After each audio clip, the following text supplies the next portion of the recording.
Hello and welcome to PGurus channel. I'm your host Sri Iyer. It's been a while. I don't know if you remember, but I've had Dr. Indranill Basu Ray many years ago on video with PGurus. But he is back again today. He's a very good friend of mine. We met a few years ago, and we've always stayed in touch. He has written on PGurus also on various articles. He's a practicing physician. He's a cardiologist, and it's my honor and pleasure to welcome you to our channel, sir. Thank you very much. It's a pleasure to be here with you again. So, the viewers, Dr. Rai has also been treating COVID patients because these days all doctors are required to take turns and help out in this pandemic. And he has some news to share with us. What we are going to ask Dr. Rai, sir, if with your permission, I would like to ask you: have we turned the corner on COVID? I'll just ask you two or three questions, and you can just sequence your answers. Have we turned the corner on COVID in the United States? Second, in India, and third, how do you see the treatments, how they are different, how they are similar between India and the US? And fourth, how do you see the new normal? So, as far as turning corner is concerned, Mr. Iyer, I'm sorry to say we are nowhere near closer, either in America and certainly not in India too. As you know, the cases are rising tremendously. In America, it has been same, but other than 5 or 6 states, most of the states have managed to control their numbers. Unfortunately, it's not true for a couple of states like Texas, Florida, and the numbers are rising there. In India, also similar things, but there's a whole bunch of states where the numbers are rising tremendously, including Maharashtra, some of the new states, including Karnataka. But older states and cities like Delhi, the numbers have been increasing. So we have not turned around the corner, let alone that. I think now more and more community transmission is happening. So if you want to be realistic, then the numbers are going to increase continuously till we have one of the answers. And the answer is A, either we have a vaccine, or B, we develop herd immunity. And that's true both for America as well as for India. The second question I asked you was, how do you see the treatment happening in the US? How do you see the treatment happening in India? And this is a global, this is not it's a combination of politics and medicine. How do you see the interplay and the compare and contrast between those two countries? So what has happened in the US, as you know, is US bought out lockdown way later than it should have. So in say, let me give you an example. Say March 3, based on a model by Columbia University, America ordered lockdown. And at that time, there were 65,000 deaths in America. If the lockdown was ordered just a week back, that is late February, the number of people who have died would have been only 29,000. And based on the same modeling, if America had locked down in the middle of February, that is 14th, 15th of February, only 11,000 people would have died instead of 65,000 that died on March 3rd. So it's clear that lockdown saves life, at least in the initial days. So America was way late.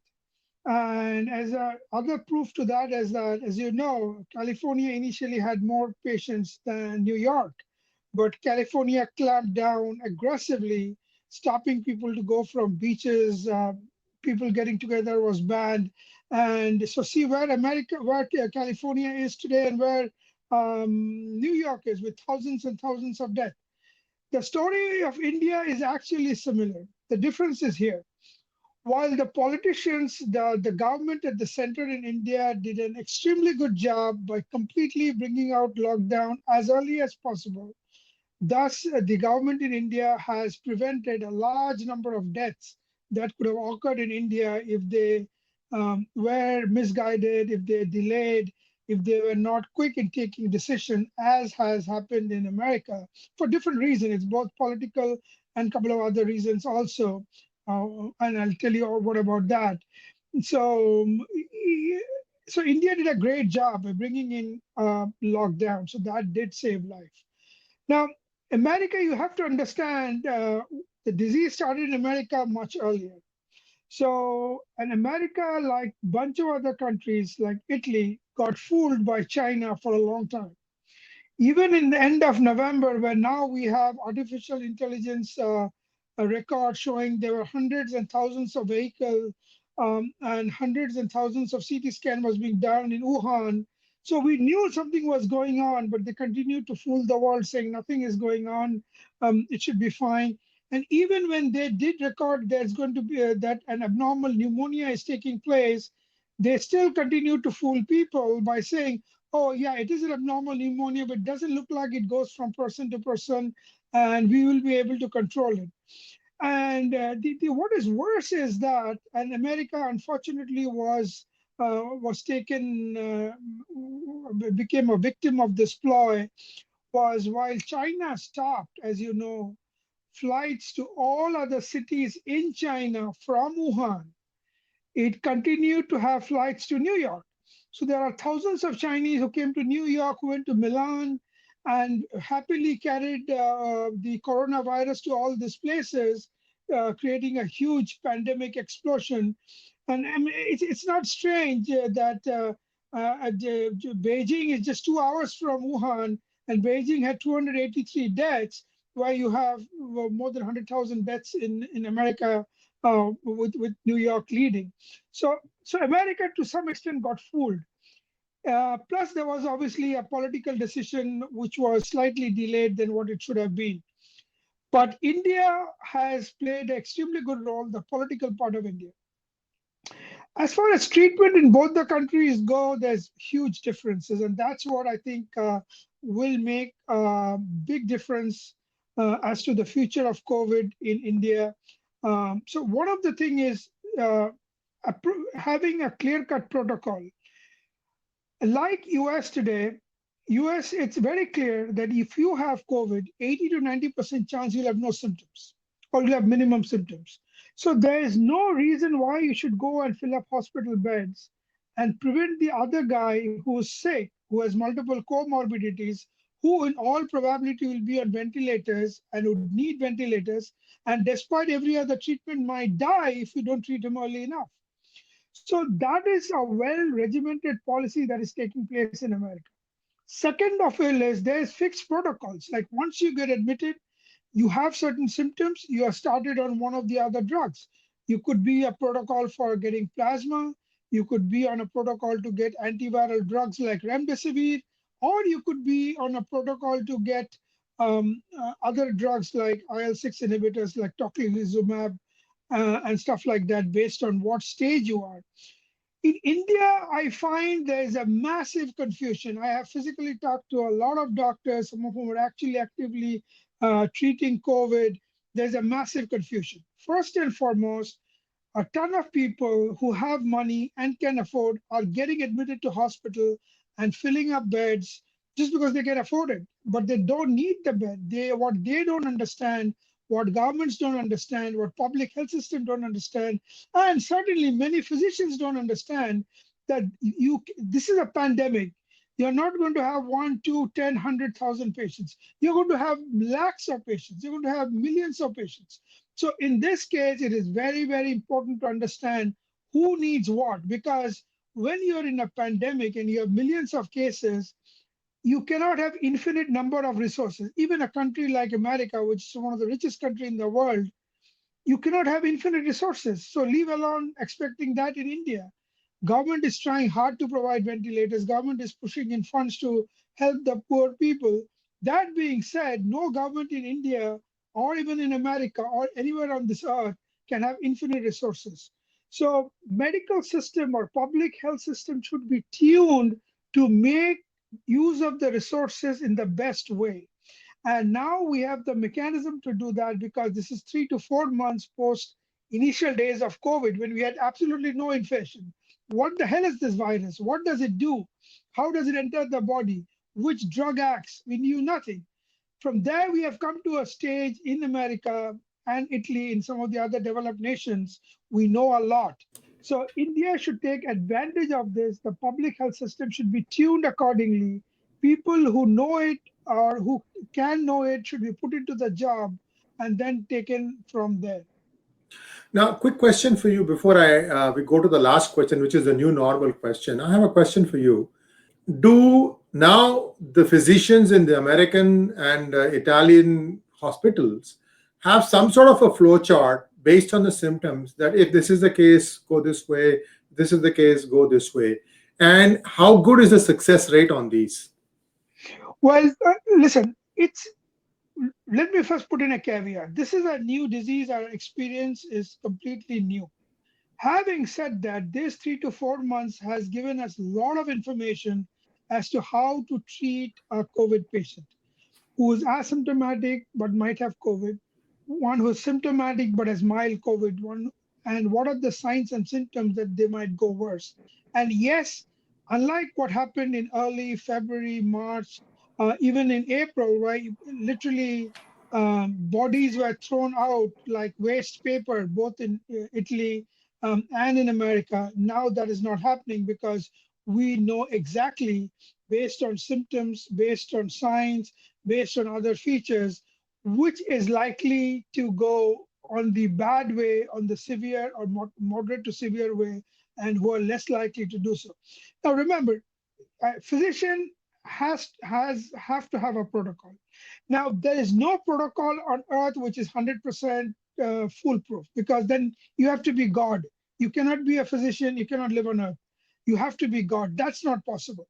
But most disease, including COVID now, we have enough information, and there are exceptions that people who you think may not get bad may suddenly get bad and die. You might make a wrong decision. But in bulk of the cases, we really know what a mild disease is, what they need to do, when they need to come to the hospital, or a moderate or severe disease who need to come to the hospital, and accordingly be treated appropriately. So, yes, answering your question, yes, not foolproof. But having said that, there are multiple protocols. Some of these protocols have been tried on hundreds of patients, and they seem to be working pretty well. Again, the caveat is there's nothing which is 100% foolproof, but 80 to 90% cases they work, and they work very well, and they have started saving hundreds of lives who would have otherwise died had these protocols not been put into place. Now, the before I, again, sorry to go to the before the last question, I have a follow up on that one. How is China handling this? Do they have some sort of vaccine slash cure? Has Wuhan now completely come down? What is happening inside China? Because there is so little information coming out. Yeah, exactly. So the problem is the Communist Party has been successful as usual in completely closing what is going on in China. Vaccine wise, we know there's a vaccine called Sinopharma bought by the Chinese Science Academy, which is completely an organization controlled by the CCP. And Sinopharma, we know, has got a vaccine which they claim is very effective. And it seems they are starting at stage 3 clinical trial in Abu Dhabi. But there are reports that this vaccine may actually be not that effective in people 50, 55 years or above. So, I mean, as you can understand, that's the risk population. Somebody who's young is not a risk. Guys who are 50, 55, who have other diseases are the highest risk. So if it's less effective on those people, we do not know how effective the vaccine will be. But having said that, even if they do have a vaccine, I'm not sure if that will be ever provided on an open level, like, for example, the Oxford vaccine or what Moderna vaccine or the other vaccine, which is being produced. And once they get produced, most of these vaccine makers have already decided that it's going to be provided through all over the world. So you don't have to be a follower, and you don't have to toe the Chinese line. Only then you get a vaccine. So that's one. So they may be having a vaccine, but based on the reports we have, international world has, that may not be as effective in older population. As far as the number of cases, that is completely shut out, and they have been lying throughout. And one fine day, as you know, in end of May, they suddenly doubled the number of mortality. I mean, they were suppose your mortality is 20 out of 100, and then one fine morning you said, no, our calculation was long. It's not 20, it's 40. So it's, I think, a bunch of lies coming out from there. So we have no clue what is going on in China, and that's why the United and on the contrary, there are enough information that they have been trying to steal vaccine and other information from the U.S. There have been people who are masquerading as researchers, but were actually Chinese army people in the U.S. trying to do get documents and other secret formulas for making vaccines. So China is unfortunately a complete black hole. The world has no information other than what they are giving to us. So, vaccines, we will know about it, their efficacy in a few weeks, let's say. Um, Now we know that COVID is still not under control. We don't have a timeline on that yet. But ballpark, you're a doctor, you're getting more information than us. When do you see a certain normal come into play across the world? And what, in your view, would that normal be? So there is no way there's going to be a normal until we have a functional vaccine. So let's take some of the frontline vaccine, for example, the Oxford AstraZeneca vaccine or the Moderna NIH vaccine. So totally around 30,000 people are going to get the stage 3 clinical trials and for the Oxford AstraZeneca vaccine. And even India, they are going to start. The Serum Institute is getting permission from Indian authorities to start clinical trials in India also. But the fact is that it's difficult to know based on the latest report we have. For example, an article came out in the Lancet a couple of days back. Similarly, the phase 1 clinical trial report just came out in New England Journal of Medicine. Based on that, because the number of patients are so small, it is not clear as to what exact effect these guys will have, this vaccine will have in the practical scenario. Now, answering the first part of your question, there'll never be a normal unlike until you can prevent the disease. And or you can control the disease to such an extent that the disease is no more a problem, no more a threat. So to prevent the disease, there are only two ways. One is natural vaccination, which means at least 60 to 70% of the population has the virus, has developed antibodies against it. So you have something called herd immunity. So because of the herd immunity, even the virus attacks, it hardly does anything much. Maybe one in a thousand might have some small disease here and there. People dying from it is almost unknown. So now remember, that's a difficult scenario because there are hundreds and thousands of people all over the world. Number two, there's a huge number of mobile population. Say, for example, Manhattan. Manhattan doesn't have the same number of people 24/7, 365. Los Angeles doesn't have the same population. Delhi doesn't have the same population. Jaipur doesn't have the same population. Take even small cities, Bangalore, Ahmedabad, Hyderabad. Nobody has a fixed population. There are hundreds and thousands of people coming in and going out. So developing herd immunity is not that easy, number one. So the other way is artificially developing immunity, and that's what vaccine is all about. Now, given the fact that there's a huge number of vaccine coming up, as I said, there's AstraZeneca, Oxford, there is Moderna, NIH, which is supposed to start stage 3 clinical trials soon, maybe this month. Their actual date was around 27th of July. Might get delayed, but they're also pretty quick. As you know, both BARDA has given 500 million to this as well as Johnson and Johnson to sort of fast track what they call is vaccine at warp speed, WARP. So obviously we can expect some sort of a vaccine to be up around November to December, and certainly in the first quarter of the next year. Now you have to understand that just getting a vaccine is not enough. Second is you need to have that much production so you can have a billion or more production. Now, as far as AstraZeneca is concerned, Serum Institute in India, which is the largest vaccine producer in the world, has promised by 221 they will. I mean 2021 they will produce around 1 billion vaccine vials. So, but this is a complex thing, and that's very important. That's why I make people understand this. You get a vaccine. Because of vaccine coming out at such a fast speed, they are tried on much lesser number of people than what a normal vaccine would be done. So a vaccine 10, 15 years back would take a couple of years, maybe more than 3 to 4 years to go through stage 3 clinical trials, make sure everybody has the vaccine, maybe they develop appropriate antibodies, may make sure that they don't have symptoms or side effects. And remember, some of these vaccines are actually the same virus, but they're inactivated. So we must make sure that inactivated virus doesn't get activated in your body. You can make your own savior your killer. So all these things come into play. So not only you need to have a vaccine, you have to prove that the vaccine is effective.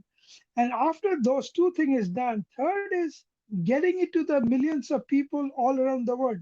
I'm sorry, I take that back. Not only millions, billions of people. There's 5 billion people in the world. Getting it to every one of them, taking it to the jungles of Ghana, taking it to the mountains of Himalayas, taking it to the desert of Andes. That's not an easy thing. So all these needs to be done. So like people seem to have been a fantasy, oh, there's a vaccine coming, and next day the virus stops. That's not true. So I hope I've been able to explain the complex logistic involved for this. So the normal, I think, wouldn't come until we have a vaccine that is effective, and we are capable of making sure that vaccine is used in hundreds, thousands, or millions of patients, or millions of people all around the world. At least the people who are most vulnerable, like older people, people with coronary artery disease, hypertension, diabetes mellitus, and stuff like that. We Yeah. have covered a wide swath of topics now, and we hope that the viewers get an idea that we're perhaps still going through a bit of a dark tunnel, but the light is there. We can see the light at the end of the tunnel. A few things still need to fall in place. So I suppose we will have to come back and revisit this topic in maybe 2 to 3 months' time, or in earlier if something dramatic were to happen. And Dr. Rai will be happy to join us again, and we can discuss this topic at that time. Thank you very much, Dr. I, Indranill Basu Ray. If you want to add something to if you allow, that, yeah, please I go. want to, yeah, thank you. Yeah, I just wanted to add. See, there's a lot of fear in India and the US of people. This fear comes from lack of knowledge. You have to understand that India is a country of young people. Based on 2001 census, almost 30-35% of people below 15 years of age. So the bulk of Indian population is young. And you have to understand that 95% or even more of this population can have COVID, but will never die from it or not even have moderate to severe infection. They'll have mild or be asymptomatic. So there's nothing to get scared. Now, those small numbers which are elderly, 80, 85, having other problems, certainly they are at risk. But that risk is also malleable to treatment. And now we have treatment. Remdesivir is available in India. Plasma therapy is available in India. Tocilizumab is available in India. I don't think there is any reason to believe that any of this is a big problem. So my final word would be this is not a cancer. Please don't get scared of it. It's a highly treatable disease now. More often, 90% or even more population will never get sick enough to be hospitalized or need ventilators. So it's just like a bad influenza. It's one of the worst type of influenza. And with vaccine coming, I think there is already light and there'll be more light at the end of the tunnel. So with that, I'd like to end. Thank you very much, Dr. Rai, and we'll be back with more such interesting conversations. Namaskar. Thank you. Thanks for having me.